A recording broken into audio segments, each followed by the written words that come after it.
there's nothing new in this time. What we are reinventing all knowledge and all wisdom.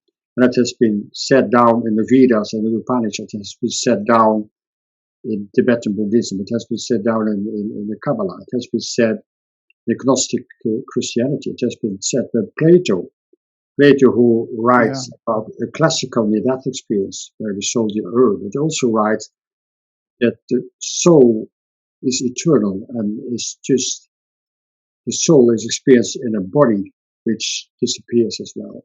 So it is a temporary body with an eternal soul. That's what Plato says.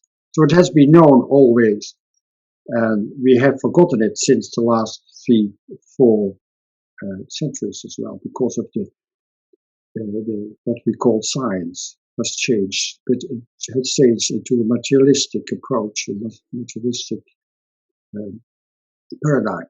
So we have forgotten the real insight and wisdom of all the knowledge. And I think also the indigenous people in the United States, but also Aboriginals in Africa, have known always this kind of generation where they have been in contact with the older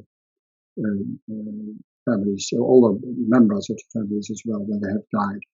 So it's not new at all, but we have the huge prejudice because of our modern materialist approach to science that we are not open to this kind of knowledge, that we are changing. And I personally believe that all these kind of experiences that have been there for ages and ages and ages, in all times and all religion, are the basis for what we call now religion. It's a reinventing of old wisdom. Maybe the problem with religion has been that it has been fairly materialistic, actually. Oh yes, because there's been a separation between God and man. You have to do something here on earth in order to enter heaven. And so I'm not talking about church. I'm talking about religion, which is yes, that's and people with an NDE, they always tell me, "I don't believe anymore." Yeah, I know. Yeah. They know. They know how it is. They know that there is no end of our. There's a continuity of consciousness. Death is not death, but another form of life. Yeah. You mentioned Plato. He had this wonderful concept of, I don't know what the term is in English, but the realm of ideas, or the world of ideas. Yes. Yeah. There's I mean, we have things here on earth, but there is, in that other realm, there is the perfect expression of that idea, which is actually what we have in our heads when we want to create something. We think about something, and inventors, they suddenly get an epiphany, an idea. I want to create that.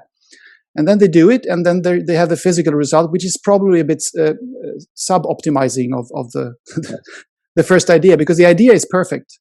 The Bible starts with the word logos. Logos, idea is word. So it starts with the words. It starts with the ideas. Yes, in the beginning was the word. Exactly. So yeah, I can't think of a field of research that would be more important than trying to find out what we all are and why we exist. So I can't understand the skeptics' view on this. They find that's what I told you before. They're frightened. They're frightened to lose the research, and they're frightened to lose their worldview. And I can understand it. I can understand. I don't understand the aggressive way they attack me. Like what you said, the skeptics changed my Wikipedia. They publish skeptic articles about me or about Eben Alexander, a lot of people who doing studies on near-death experiences. But I understand they're frightened. And I always tell people that I know a painter here in Holland who has said that I always listen with a lot of interest to all the critics to my work. So I learn how people think.